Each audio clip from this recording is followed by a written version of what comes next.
Maaga nga ho pala ang call time kaya alas 4:12 pa lang na madaling araw ay gising na kagad tayo dahil magti-tree planting tayo nga pala sa Cavite. Yan, kita nyo ganyan, madilim pa ang paligid. Yan, ang call time nga po pala natin ay alas 5 na madaling araw. Malamang ho sa malamang ang iba ho diyan ay harok pa pati po. Ako ho muna ay dumiretso ng second floor at yan ho ang ating mga kasamahan. Meron na ho tayong tatlong nasa lobby. Kitang-kita nyo ho naman na medyo inaantok pa ho talaga namang po pungas-pungas pa. At wala nga hong ano-ano ay dumating na ang ating service at yung iba pa ho nating mga kasamahan na magti-tree planting din ho. Yan, nakuha pa nung muna nating mag-selfie. Akala nyo ho ay sa kainan lang ho kami magaling sa mga unlewings at saka samgyupsal ay marunong din ho kami kapag dating ho sa ating kalikasan. Nature lover din ho kami. At dumating na nga ho kami sa site din ho sa may Silang Cavite. Yan, kita nyo ho ang parada ng sasakyan ho na yun. Yun ho ay mga kasamahan din natin magti-tree planting. Galing po sa iba't ibang kumpanya. Yan, nakikita nyo ho yan. Iyang kaluangan na yan. Yan ho ay hindi akin.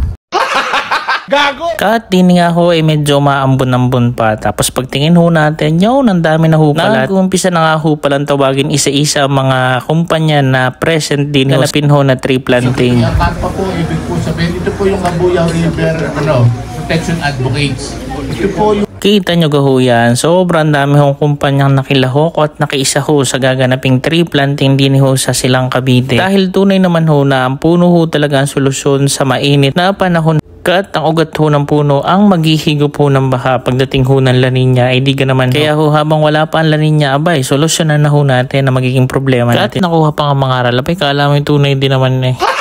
Representatives per company. So number 1. In 2024 Environment Month and Philippine Arbor Day Celebration. Tapos din nga ho ay tinatawag na nga ho ang representative per company at si Sir Jason nga po, representative po ng ABI. Okay, are we ready? Kat kami nga po pala masisipag at mababait na volunteers ng ABI. Oh, talaga naman nagbuhat pa ng sariling bangko. dalang cake. Birthday ko po eh. May dala po sila. So, ganun po talaga dito sa ating organisasyon sa Carpa. Kat dahil nga ho nandito na tayo, by sinamantala na ho natin ang pagkakataon na tayo ho ay makapicture ho din sa unahan. Yo!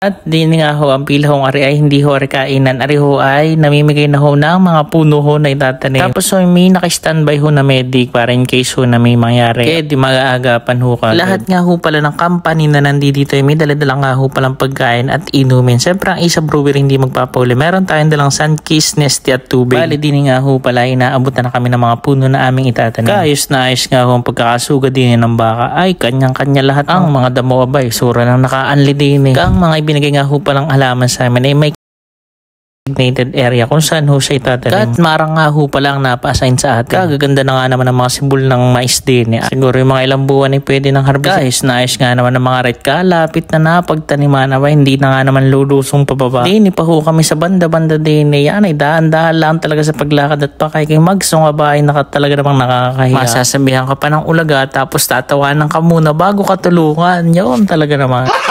Kat malayo-layo pa nga ho ang ating lalakarin na bay, pero nyo kami lumagpas na din ng tulay. Paglagpas naman ho namin ng tulay, abay din naman ho kami dadaan ngayon sa maputik na daan. Ari ay dahan-dahan ho talaga at ari ho mas madulas. At mukhang kaya pa naman ng timpataba. At din na nga ho nagpangipangita ang karamihan. Yun, hindi mga nagtayo ho muna at magpipicture-picturean muna daw ho bago magtanim.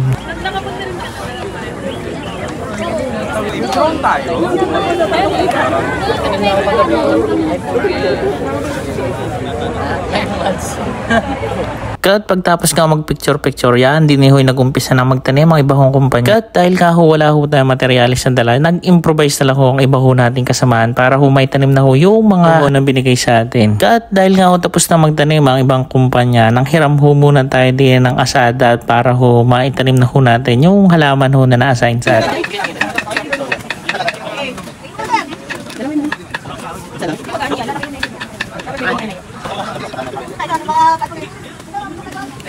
At dahil 2 puno nga ho pala yung ating itatanim, naghukay pa ho ulit ako ng isa pang butas para doon naman ho sa pagtataniman ng ating isa pang puno.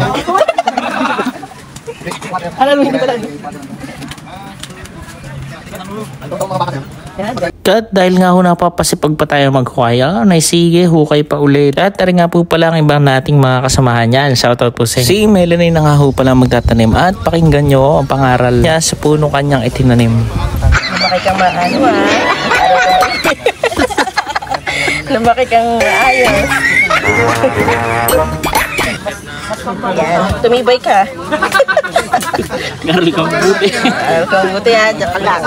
Hindi ka nga alis yan. Kantari ho ang pinakamatindi sa lahat. Abay, akalain nyo may tindahan ho pala sa banda doon. Abay, sino-sino kaya mga suki noon. At dahil nga ho tapos na tayo magtanim, aba, hindi kainan time naman. Diyan nga ho ay may anlilugaw na kung saan kahit ilang beses ka hong bumalik-balik diyan. At meron din hong lumpiang Shanghai, lumpiang Ikaw na lang ho talaga mahihiyang magpabalik-balik. Maraming salamat nga po pala sa iba't ibang kumpanya ho na nakisama at nakilahok po sa ating tree planting. Thank you po. Thank you rin po sa mga pagkain. At inumin na bit-bit ng bawat isa. Kat nung pauwi na nga ho ay may nadaanan ho kami nagtitinda din ng pinya. Abay di napabili ho tayo at gawa ng napakamura ho ng pinibenta nila. Pero yun yung 50 pesos ay 2 piraso na.